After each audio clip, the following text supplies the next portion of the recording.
Bom dia, bom dia, bom dia! Tudo bem com vocês?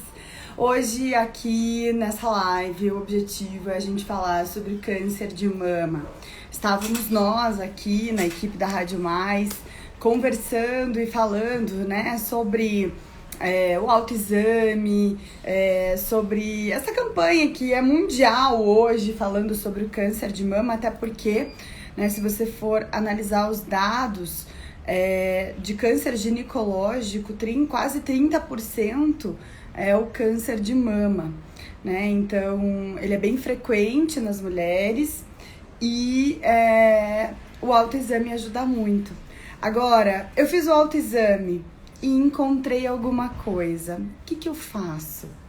Né? A gente conversou com duas mulheres incríveis, uma delas fez o autoexame, encontrou nódulos e foi pro médico, teve que esperar um tempão para conseguir fazer um exame, depois foi diagnosticada com câncer. E outra sentiu, né, alguns nódulos, ficou super nervosa, buscou atendimento também e depois ela acabou ficou sabendo que eram nódulos benignos. Então a gente vai conversar agora com a doutora Maria Del Pilar Esteves Diz. Ela é oncologista, tem mestrado, doutorado e é coordenadora, diretora no ICESP. Então a gente vai falar um pouquinho agora com ela aqui na Rádio Mais. Deixa eu dar bom dia aqui para Verônica, bom dia para você que está entrando. Obrigada pela sua companhia. Fica com a gente, aperta o coraçãozinho, manda o aviãozinho aí para todos os seus amigos. Vamos ver ali, doutor Esteves. A gente não tá vendo a senhora. Agora. Uma pequena confusão, me desculpe. Opa, imagina. Imagina, vamos lá. Outra sala, me perdoe, já vou tirar a máscara, que agora eu já posso tirar a máscara. Ah, sim. Os hospitais são complicados. Sala aqui, sozinha, aí isso é possível. Tem como colocar o celular de pé, doutora? Isso. Vou colocar já, só um instantinho.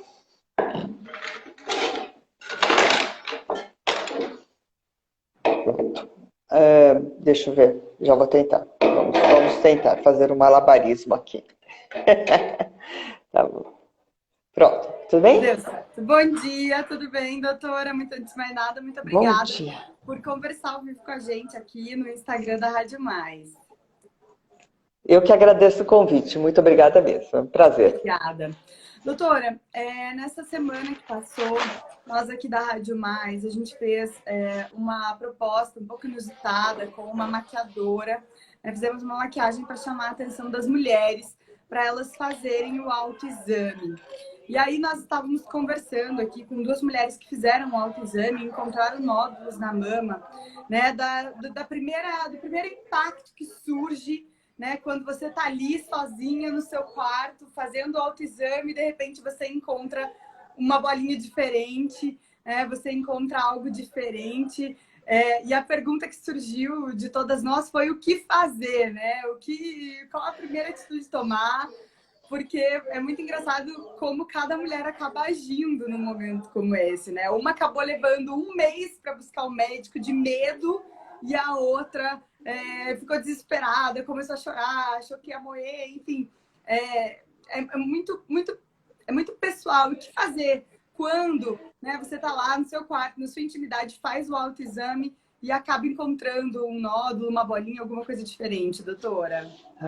Bom, em primeiro lugar, acho que assim, a gente tem que lembrar para que serve o autoexame. O autoexame serve justamente para que você se conheça e consiga identificar aquilo que é diferente. Portanto, quando a gente faz o autoexame, você pode encontrar alguma bolinha, algum nódulo, você pode encontrar alguma coisa. Isso é diagnóstico, porque o medo de todo mundo é que isso seja diagnóstico de câncer. Isso é diagnóstico de câncer? Não. Isso naquele momento só quer dizer que você tem uma alteração na sua mama, é algum elemento novo.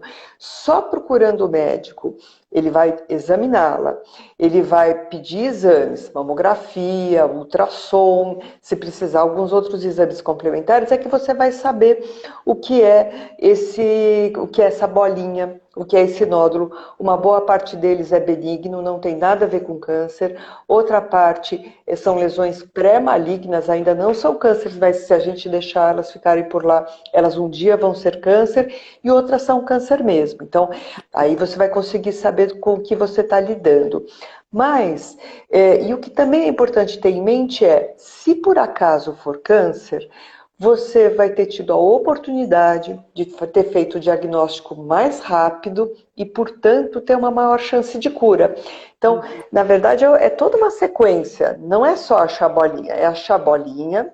Então, a gente tem uma dúvida. Nesse momento, a gente acabou de ter uma enorme dúvida. Não teve um diagnóstico. Mas mesmo que seja no futuro um diagnóstico de câncer, essa atitude te ajudou porque você conseguiu andar mais rápido. Então, eu acho que não é para ficar desesperado, mas também não é para demorar para procurar o médico, não é para dizer, tudo bem, então eu vou só ficar olhando, só se aumentar que eu vou atrás. A gente tem que ser proativo. As mulheres são fortes, elas têm que ser mesmo e têm que ser muito proativas para poder ter o melhor sempre, né? Com certeza. Então, fiz o meu autoexame, encontrei alguma coisa, marco um médico com muita tranquilidade, né? Porque há uma dúvida e aí você vai buscar, então, um atendimento. A partir desse momento, doutora, quais são os exames mais comuns a serem feitos? Né? Qual que é o caminho disso tudo? Tá.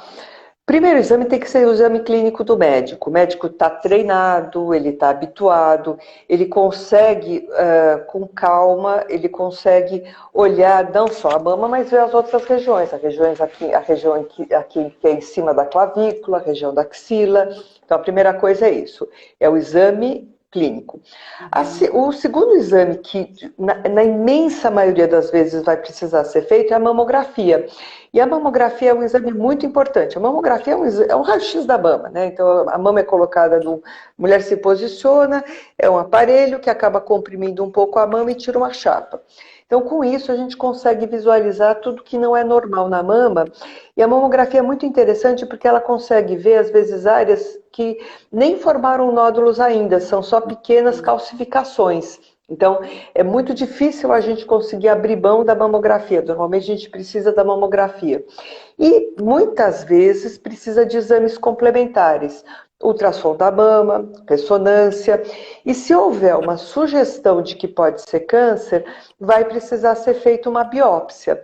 Porque o diagnóstico mesmo só vem com análise do tecido. Então, precisa fazer uma punção, vai se retirar um fragmento desse nódulo ou dessa região, vai ser analisado no microscópio e aí que a gente sabe, tem o diagnóstico e sabe com o que está tratando. Então é toda uma sequência. Feito o diagnóstico é que a gente pode fazer as outras coisas.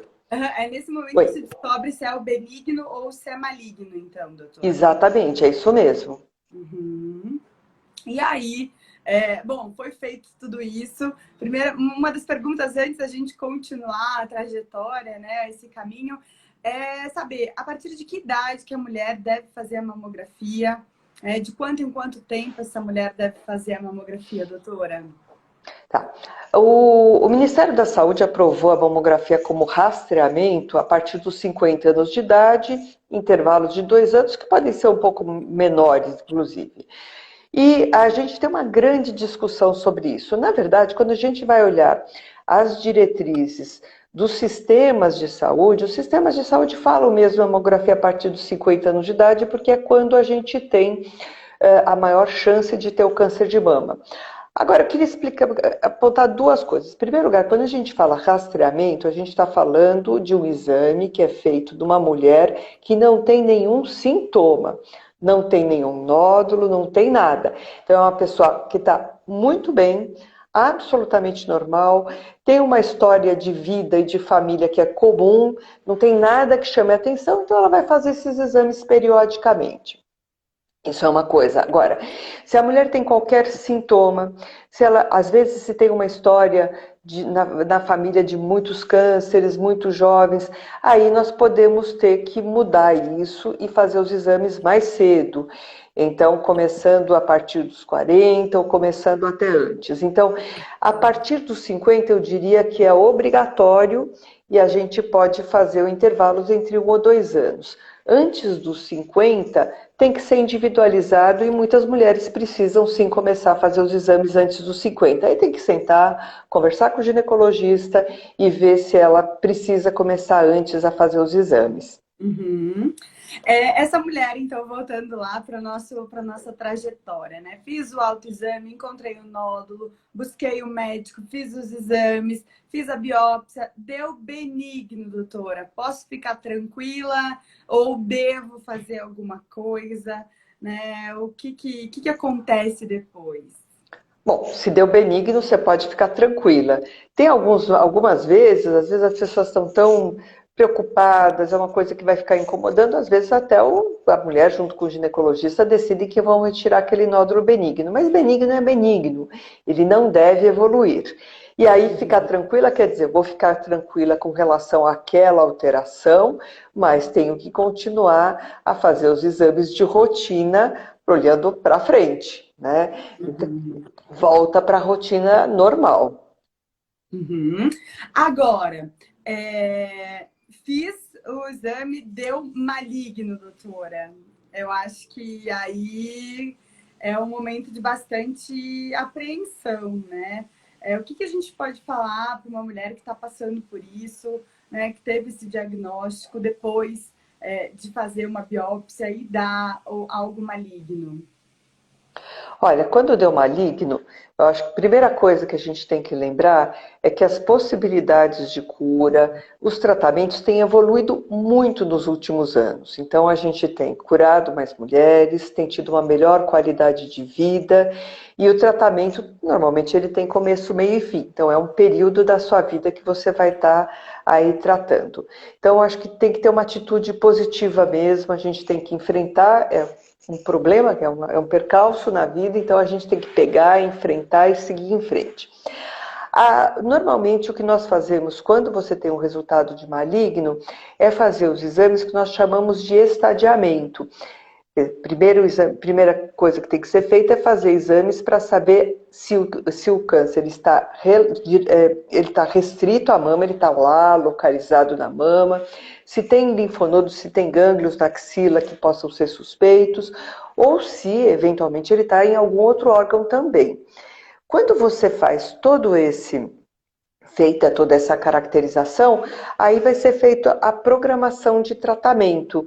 O tratamento do câncer de mama, ele pode começar com o tratamento clínico, depois operar, depois irradiar, ou às vezes ele começa direto pela cirurgia. Então vai depender desses exames que são feitos inicialmente e da análise daquela biópsia que foi feita do tumor. Lá são analisados vários fatores, receptores hormonais, HER2. Então, baseado nesse conjunto de dados, é que vai ser possível fazer o planejamento do tratamento. Mas é muito importante não se desesperar e lembrar que os tratamentos realmente avançaram muito nos últimos anos, muito mesmo. Então a gente tem tratamentos melhores e mais eficientes. Uhum. A doutora comentou de fazer algumas avaliações nas axilas também. Na hora de fazer o autoexame, é preciso a mulher apalpar também a axila, doutora? Não ficar só... é preciso.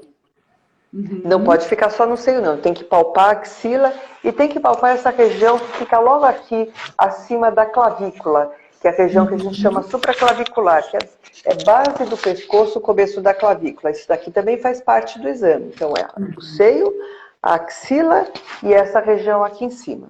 Legal. A Verônica Coxa está dizendo aqui, olha, eu fui fazer uma mamografia com 36 anos, que o médico pediu. Não tenho ninguém na família que teve câncer de mama e tive nódulos nos 2 seios e ainda faço tratamento. Aí ela diz aqui que fez tratamento de radioterapia. Doutora, pode Uhum. comentar alguma coisa em relação a isso? Olha, não é comum aos 36 anos você ter um tumor, uma lesão maligna.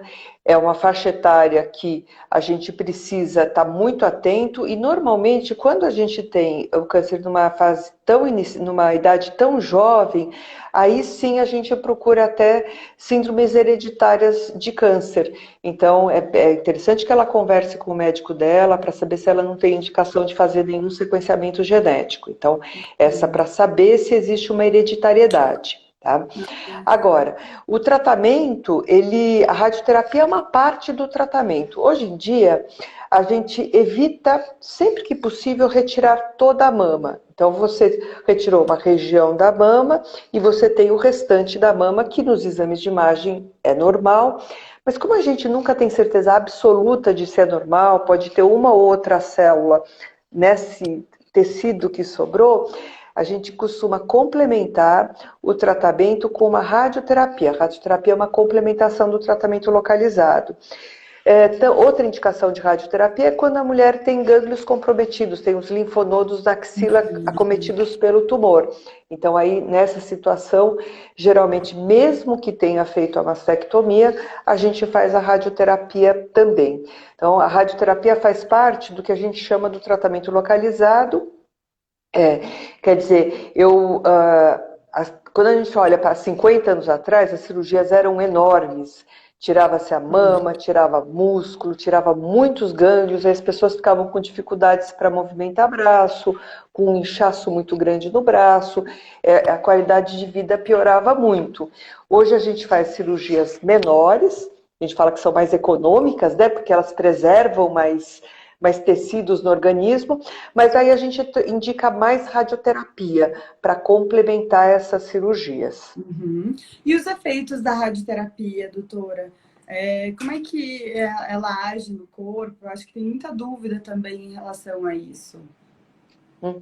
A radioterapia é um tratamento que a gente fala que ela ioniza, né? É uma radiação ionizante, então ela ioniza os elétrons. Na verdade, a gente tem que lembrar que a radioterapia é um tratamento localizado, então ele vai irradiar exatamente aquela área que foi programada a irradiação.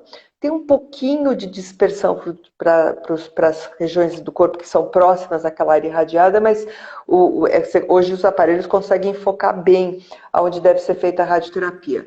Então, os efeitos principais, eles são realmente localizados. As mulheres se queixam muito, às vezes, de vermelhidão na pele.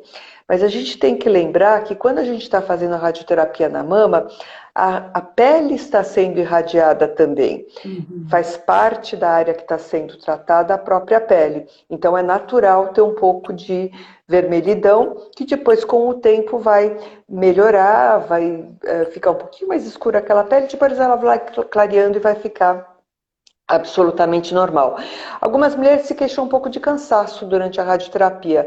Provavelmente é um efeito geral aí do tratamento, mas ele é um tratamento realmente localizado e os efeitos são naquela região onde ele foi aplicado. Hoje, com as máquinas mais novas, com planejamento mais moderno, a gente tem muito pouco efeito para o pulmão ou para o coração, para os órgãos que estão lá atrás, né, dessa área que foi irradiada. Então, é um tratamento que normalmente ele é feito diário, só tem descanso no sábado e no domingo, e vai ser feito em 3 a 5 ou 6 semanas, dependendo de cada caso. No começo, quando a gente começou a falar, né, sobre um diagnóstico de câncer, a senhora comentou da mudança que isso vai trazer na vida da pessoa, né? Não é algo que vai passar ileso pela vida. E agora, um dos tratamentos que você colocou aqui é diário. Então, muda bastante a rotina das pessoas, né? E para quem está assim, passando por isso, tendo diagnóstico, né? O que a gente pode colocar aqui até sem amenizar, sem pôr panos quentes, mas trazer uma realidade e que hoje é bem diferente da antiga, né, doutora? Olha, é bem diferente mesmo. Primeiro porque a gente olha Uma das preocupações hoje com os tratamentos é evitar ao máximo efeitos de longo prazo. Então, a gente quer que no curto prazo, quer dizer, durante aquela fase mais intensa do tratamento, os efeitos colaterais sejam bem controlados. Mas também a gente procura, como a gente tem mais pessoas curadas com câncer, e mesmo daquelas que não estão curadas, aquelas que têm doença avançada e a gente não tem, objetivamente, a chance de cura é muito baixa, a gente também quer que essas pessoas vivam bem esse tempo que elas estão se tratando. Então, existe essa preocupação. O tratamento do câncer de mama tem a fase da cirurgia, e a ordem vai mudar, né? Mas assim, tem a fase da cirurgia. A cirurgia pode ser uma cirurgia onde você retira só uma parte da mama e poucos linfonodos da axila, ou pode ser uma cirurgia maior na qual você tira a mama inteira e às vezes até um pouco mais de linfonodos da axila. A cirurgia em si tem uma recuperação, que é uma recuperação mais curta, né, um tempo mais curto de recuperação, e hoje existe um esforço muito grande para, quando você retira toda a mama, você fazer a reconstrução no mesmo tempo, para evitar que a mulher fique sem a mama. Então, sempre que possível, isso é feito. Eu vejo que a cirurgia, o primeiro mês após a cirurgia, é o mês mais trabalhoso mesmo, com mais limitação para movimentação, e depois ela vai sendo liberada. Uma boa parte das mulheres vai precisar fazer quimioterapia, que pode ser antes ou depois da cirurgia. Na quimioterapia, a quimioterapia é um tratamento mais intenso mesmo. Muitas mulheres perdem o cabelo durante a quimioterapia. É lógico que eles crescem depois, os cabelos crescem depois, mas naquele momento que ela está sem cabelos, isso muda a autoimagem, isso não é uma coisa fácil para nenhuma das mulheres. Mas da quimioterapia a gente tem hoje muitos medicamentos para controlar os principais efeitos colaterais, náuseas e vômitos, então a gente controla de uma maneira bem eficiente e os outros efeitos vão ser muito individualizados. Então, acho que dessa fase da quimioterapia, a gente, acho que assim, não dá para dizer que dá para ser igual a como se não tivesse tomado quimioterapia, mas o esforço é para manter uma atividade mais próxima do normal possível, dependendo do dia a dia dessa mulher. O esquema de quimioterapia nas pacientes que têm doença localizada, ele normalmente vai ser um pouco mais curto do que 6 meses de tratamento, raramente vai ser um tempo mais longo do que esse. 70% a 80% das mulheres têm um tumor que expressa receptor hormonal. Então, eles têm receptores para os hormônios femininos. Essas mulheres vão precisar fazer o que a gente chama de hormonioterapia, que na verdade é um bloqueio hormonal, durante um período que é de 5 a 10 anos. Isso, na maioria das vezes, é feito com comprimidos, tem menos efeitos colaterais, então o dia não tem queda de cabelo, o cansaço não é grande. Tem alguns efeitos menores, mas que a gente controla bem, mas é um período mais longo de tratamento mesmo. E entre 15% a 20% das mulheres, elas têm o tumor expressa uma proteína, que é o HER2, então elas são candidatas a tomar um anticorpo monoclonal anti-HER2. Então é um tratamento moderno, é uma droga-alvo, e elas vão tomar durante 1 ano. Então, acho que assim, pelo que eu falei, dá para ver que a gente tem várias combinações de tratamento diferente, então as mulheres precisam tomar muito cuidado quando elas se comparam umas com as outras, porque uma pessoa da mesma idade pode ter tido um câncer muito diferente da outra, os tratamentos podem ser diferentes e os efeitos colaterais podem ser diferentes também. Então, precisa confiar na equipe médica, conversar, perguntar, para conseguir esclarecer com quem sabe qual é o seu tratamento, o que pode esperar do tratamento. As dúvidas têm que ser tiradas mesmo. Uhum. E a gente nota que tem um apoio bem grande entre as mulheres, né? Vários institutos, ONGs, que acabam aproximando essas mulheres que estão passando pelo processo, né, do câncer e pelo tratamento. E agora a senhora vem e fala para a gente não se comparar. Eu acho que às vezes fica um pouco difícil, inevitável até essa comparação. Entendi. Mas a questão, né, desses institutos, dessas ONGs, doutora, elas trazem um certo acalento ao coração, né? É importante unir e buscar também esse tipo de ajuda? Eu entendi o ponto e eu acho que eu preciso explicar mesmo o que eu falei. Quando eu falo comparar, fala, puxa vida, aquela pessoa teve um tratamento que caiu o cabelo, vomitou, passou muito mal e o meu vai ser assim. Não quer dizer que o seu vai ser assim. Até tomando os mesmos remédios não é igual. Então, porque cada pessoa é uma pessoa, cada pessoa reage diferente. Agora, o trabalho que as ONGs fazem, não se comparar nesses termos é uma coisa, mas ser gregário, procurar apoio, aceitar o apoio é fundamental. Às vezes a gente vê as pessoas sofrendo, precisando de ajuda e fala, mas não, eu não quero incomodar.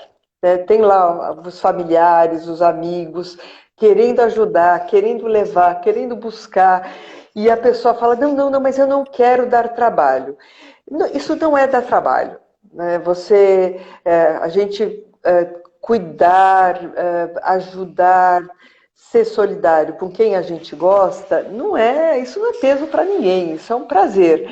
Então, é muito importante, e as ONGs trazem também informação. A gente tem muitas ONGs muito qualificadas que trazem informação correta, inclusive ajudam na questão de busca. Tem serviços que orientam bem na busca dos direitos, outros têm menos recursos, então as ONGs ajudam tanto nessa questão do suporte, você vê que você não está sozinha, a gente tem mais de 60 mil casos novos por ano, portanto essas mulheres não estão sozinhas mesmo, tem muitas mulheres passando pelo mesmo problema, então a ONG te faz perceber, acho que buscar os seus pares te faz perceber que você não está sozinho, não está isolado. Eu acho que deve buscar esses apoios sim, e também nesse núcleo mais próximo, aceitar o apoio, porque quando a gente precisa de ajuda por um motivo sério como esse, a gente não é um peso. E é muito bom, é muito gratificante também para as pessoas que são suas amigas poderem ajudar. Então a gente também tem que permitir que as pessoas se aproximem e possam prestar essa ajuda. Né? Com certeza. A gente conversou, né, com algumas mulheres que estão passando por esse problema e foi unânime, assim, elas falando do relacionamento, do casamento até dar uma estremecida, né? Os homens, o marido ou até mesmo a família às vezes não sabe muito bem como lidar. E a gente conheceu uma ONG aqui em Curitiba, no Paraná, né, que além de ajudar as mulheres que estão passando pelo câncer, acolhem também as famílias, porque eles entenderam que a família muitas vezes também não sabe como lidar com a situação, né? Então, trazer esse ponto também é importante. Muitas mulheres, doutora, escolhem passar sozinhas por esse caminho, por essa trajetória?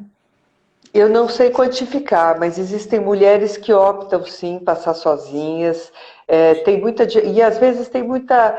Acho que tem vários fatores envolvidos. Às vezes não quer incomodar, outras vezes tem medo de ser vistas como doentes, como incapazes, tem medo de ter problemas nos seus empregos.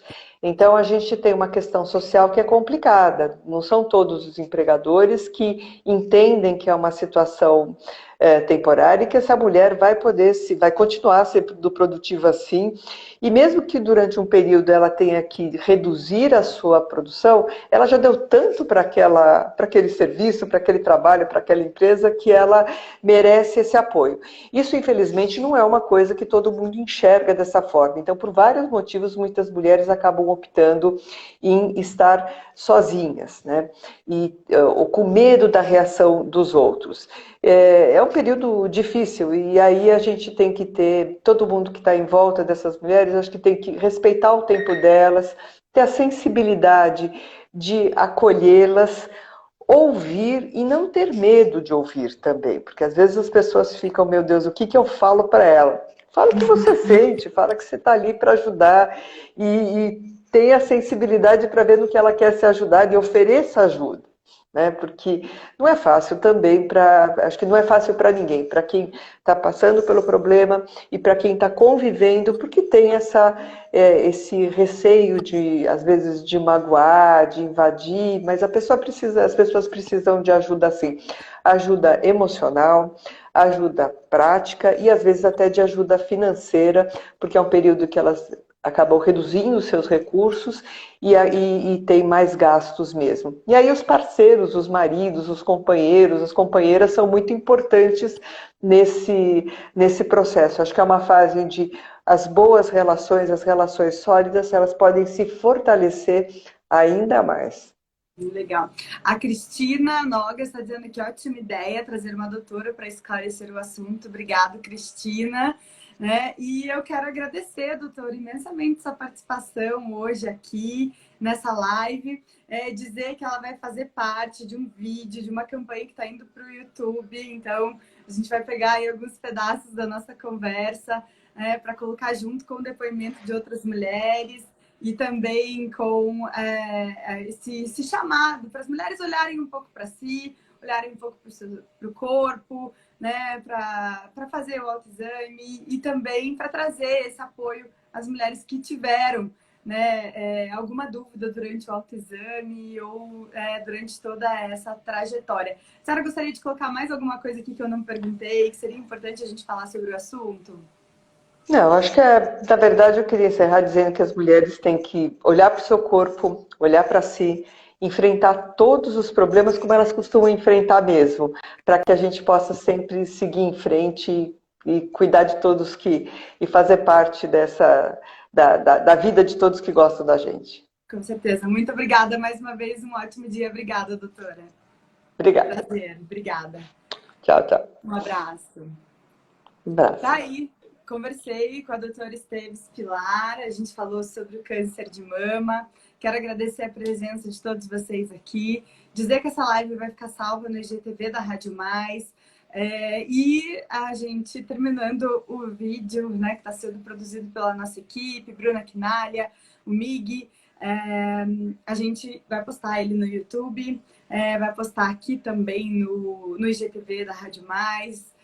Esse chamamento às mulheres, né, para olharem um pouquinho para si. O outubro é rosa, mês de conscientização do câncer de mama, mas a necessidade da gente olhar para a gente mesma, né, para a nossa saúde, são todos os meses, não é só agora no mês de outubro, no mês rosa, tá bom? Um beijo, obrigada mais uma vez, um grande abraço, uma ótima semana.